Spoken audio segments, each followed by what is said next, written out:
General Zaid Mahmood, thank you so much for being on the program. It's great कि पाकिस्तान ने धमाके किए, it's great कि we are a nuclear power, but हम अभी तक क्रेडिट क्यों नहीं दे सक रहे? जी बिस्मिल्लाहिर्रहमानिर्रहीम Fariya, thank you very much for the invite. पहले तो आपको बहुत मुबारक, आपके स्टाफ को, हम सबको बहुत मुबारक यौम तकबीर की। और ये टाइम ने साबित किया है कि पाकिस्तान ने की नेशन ने जो भी फ़ैसला किया था वो बहुत ही शानदार फ़ैसला था।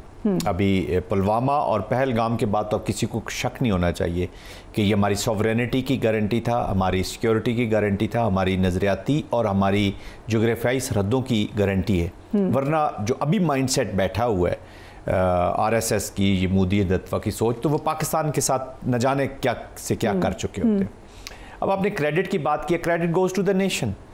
जो भी पाकिस्तान में नो मिलिट्री लीडर, पाकिस्तान में no political leader, let me repeat, no military or political leader can compromise on our sovereignty as far as India की तरफ से जो भी थ्रेट होगा, हमने उसका मैचिंग रिस्पांस देना ही देना है। ये हमारी कंपल्शन है। कोई इकोनॉमिक बेनिफिट, कोई पॉलिटिकल बेनिफिट या कोई कोरिजन, कोई इंटिमिडेशन, ये पाकिस्तान बर्दाश्त कर ही नहीं सकता। तो आई थिंक दिस विल एक बेमानी किस्म की डिबेट है कि किसको क्रेडिट दिया जाए या किसको ना दिया जाए। ये आवाम को क्रेडिट दे दिया जाए। और अब ये पॉलिटिकल लीडरशिप भी और मिलिट्री लीडरशिप भी आवाम की एस्पायरेशंस के मुताबिक अपनी पॉलिसी बनाती है। तो आपने अगर अपने आवाम को गुलाम नहीं रखना तो ये क्रेडिट किसी एक इदारे, किसी एक शख्स, हाँ कंट्रीब्यूशन की है जुल्फ़िकार अली भुट्टो साहब से लेकर अभी तक जो मौजूदा पॉलिटिकल लीडरशिप है सबको क्रेडिट देना चाहिए। जितनी मिलिट्री लीडरशिप आई है सबको क्रेडिट देना चाहिए। और जो लोग इसके साथ अटैच रहे हैं, चाहे वो साइंटिस्ट हैं, चाहे हमारे जो भी जिसने इस प्रोग्राम में कंट्रीब्यूट किया है, फिर हमारी आवाम, देखिए ये आवाम के नुमाइंदे ही हैं। हमने मजीद निज़ामी साहब की बात कर रहे थे, पॉलिटिकल लीडर्स की बात कर रहे थे, तो ये अवाम की पल्स ही लेकर जाते हैं। तो देखिए डिबेट होती हैं, बहुत सारी चीज़ें फरिया डिबेट होती है, प्रोज एंड कॉन्स डिबेट होते हैं, ये बंद कमरों की मीटिंग्स होती है, but at the end of the day decision क्या निकला है, I think that should be respected बजाय, क्योंकि नोबडी इज प्रीवी के अंदर क्या डिस्कशन हुई है। और डिस्कशंस में पॉजिटिव चीज़ें भी डिस्कस होती हैं, नेगेटिव भी। अगर आपको अमेरिकन फोन्स कर रहे हैं, आपको टेलीफोन कर रहे हैं, क्लिंटन का फोन आ रहा है, तो ऑफ कोर्स वो डिस्कस तो होगा, that will be brought on the table. कोई ऐसा लीडर नहीं है जो उसको ब्रश असाइड कर देगा। कल कैसे अनफोल्ड होती हैं, they will bring every positive and every negative thing on the table. उसके बाद जो कौम का कलेक्टिव एक विजडम की एप्लीकेशन होती है वो आती है। ये डिसीजन भी एक विजडम का डिसीजन है। ये पाकिस्तान की किसी की डिस्ट्रक्शन का डिसीजन नहीं था, ये प्रिवेंशन ऑफ डिस्ट्रक्शन का एक डिसीजन था। और फिर पाकिस्तान की आवाम का जो फ्री विल थी उसके मुताबिक फैसला हुआ। I think credit goes to Pakistan कि न वो किसी की इंटिमिडेशन की। देखे ना 28 का जो दिन है जी, ये एक डेटोनेशन से याद मत करें, ये एक्चुअली अवेकनिंग ऑफ रिजॉल्व है।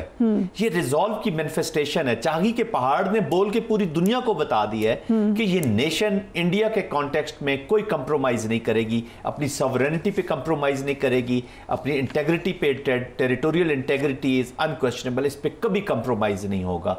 और ये आइंदा भी, आप भी इम्तिहान होते रहे, आइंदा भी होते रहेंगे और पाकिस्तान इसी सिमत में चलेगा। This is a fundamental decision. Right, so हमारे साथ कमरुल खालिद चिश्ती भी मौजूद है। Thank you so much for joining us. एक नज़र देख लेते हैं जिस प्रश्न की बात की जनरल साहब ने, जब धमाके हो गए फिर क्या कहे थे अमेरिकी सदर, वो भी देखिए ज़रा। खालिद चिश्ती साहब, ये जो बात अभी जनरल साहब ने की कि आप अगर ब्रॉडर कॉन्टेक्स्ट में देखें, पाकिस्तान की पॉलिसी वही है वी इंडिया, और अब वक्त ने साबित किया है कि वो दुरुस्त है। जब भी भारत एग्रेशन करेगा we must respond, is that correct? आपका जवाब देने से पहले मुझे इजाजत दें, जो जनरल साहब ने बात की मैं उसको सिर्फ टच अपॉन करूंगा। तो देखिए हमारा ये परसेप्शन शायद गलत है कि किसको क्रेडिट देना चाहिए। मैं तो ये चाहूंगा कि उनको भी क्रेडिट देना चाहिए जो बहुत बड़ी तादाद में साइंटिस्ट, हमारे Pakistani nationals, expatriate, engineers, traders, जो अनसंग हीरोज हैं पूरे प्रोजेक्ट में, क्योंकि उन्होंने कभी ना सामने आने दिया गया, उन्होंने ना भी शायद आना भी चाहते थे। क्योंकि ज़हन में रखिएगा कि न्यूक्लियर बनने के लिए ऑफ द शेल्फ कुछ नहीं खरीदा गया, कोई मार्केट में नहीं था कि जाके परचेज करें और जहाज में लोड करवा दें और वहां से यहाँ लैंड करेगी तो हम न्यूक्लियर हो गए।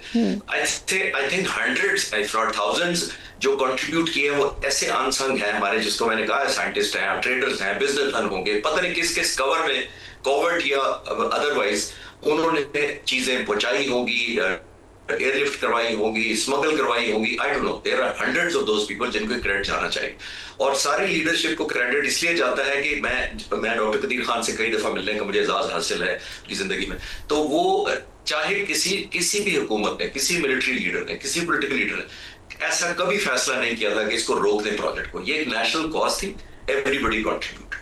अब coming back to your question, देखिए ये जो एब्सोल्युटली इसमें कोई शक नहीं है कि अगर न्यूक्लियर आज हमारे पास ना होता तो ये जो 10 तारीख को सीज फायर हुई थी, मेरा मानना ये है कि नहीं होनी थी, क्योंकि इंडिया को पता था कि अब अगर पाकिस्तान ने हिट बैक किया है, जो मैं पहले भी कई दफा कह चुका, इतनी मैसिव हिटिंग थी कि हमने टनेज जो गिराई है वो 65 वॉर के 17 दिनों की जंग से ज्यादा टनेज गिराई है 5 घंटों में पाक फिजाई है, ये मैंने कैलकुलेट किया।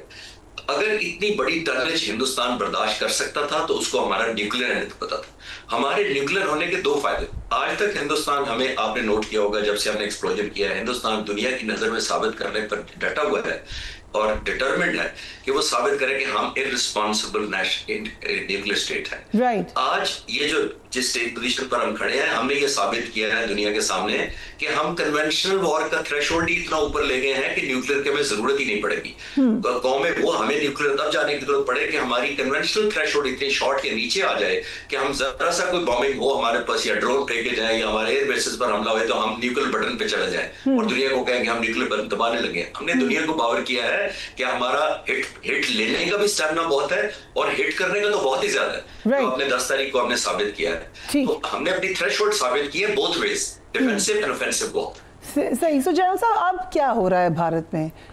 एक्सरसाइज कॉल कर दी है, मीडिया के अंदर बातें हो रही हैं, क्या इस वक्त अफोर्ड कर सकता है भारत की दोबारा आए लड़ाई? देखिए चैलेंजिंग है, but as a military man मैं कभी भी उनकी इंटेंशंस भी उन्होंने शो की हैं, वो किसी वक्त भी कुछ भी कर सकता है, बंद गली में अपने आप को पहले ले जाता है, उसके बाद एक पॉलिटिकल आज भी मुझसे कोई सवाल करते हैं कि जी नेशनल जो लीडरशिप है भारत की उसने ये डिसीजन लिया, it's not a national leadership, ये तो एक इनसेन एक्सट्रीमिस्ट लीडर्स हैं, ये तो एक्सट्रीमिस्ट हैं, एक insane instable decision making, erratic decision making. दुनिया को तो अब इनसे जो आर्सेनल इनके हाथों में है न्यूक्लियर के, ये 2 billion people in this region और पूरा वर्ल्ड जो है उस पर खतरे में आ गए, इसलिए तो दुनिया ने इतनी जल्दी स्क्रैम्बल की है।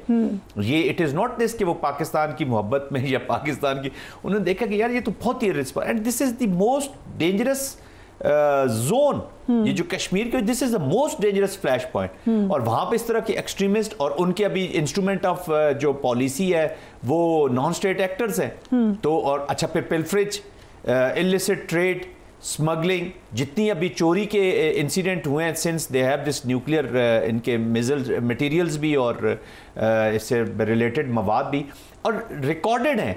अब कुछ स्टांसेस तो ऐसे हैं जिसपे इंडियंस ने कन्फेस किया कि हाँ ये इंसिडेंट हुए हैं और उस पर पनिशमेंट्स दी गई हैं लोगों को, तो इसका मतलब है कि इट इज एस्टेब्लिश्ड फैक्ट। तो आईएई को, इंटरनेशनल कम्युनिटी को देखना होगा। As far as war is concern, देखिए जब तक इसके बिहार के इलेक्शन से पहले भी ये कुछ कर सकता है, अगले इलेक्शन से पहले ये कुछ भी कर सकता है, क्योंकि अभी तक इससे वो हजीमत उठाई नहीं जा रही। अब इंडिया में बहुत सी बातें हो रही हैं, बहुत से लोग बोलना शुरू हो गए हैं, वो क्वेश्चन कर रहे हैं capacity, capability and political control of this Modi की गवर्नमेंट जो है जी। अब उसकी जो पॉलिटिकल परफॉर्मेंस है दैट इज अंडर क्वेश्चन। अब उस परफॉर्मेंस से फिर निकलने के लिए देखिए ना, झूठ बोल रहे हैं, उसकी वे ऑफ टॉकिंग देखिए, जिस तरीके से जलसे से उसकी बॉडी लैंग्वेज, उसकी जो केमिस्ट्री है दैट इज फनेटिक, और वो ऐसे अभी तक उसकी वो जो घमंड है या जो हिब्रिस्टिक उसके अंदर फील है वो दैट इज नॉट गोइंग। तो having said that, capacity capability के ऊपर बेस करके हमें अपनी तैयारी मुकम्मल रखनी चाहिए। पाकिस्तान कैन नॉट अफोर्ड कि हम, और जो न्यूक्लियर थ्रेशोल्ड के अभी चिश्ती साहब बात कर रहे थे, ये एक आई थिंक डिबेटेबल चीज़ है कि ये पाकिस्तान के पास अभी स्पेस बड़ी है या कम हुई है।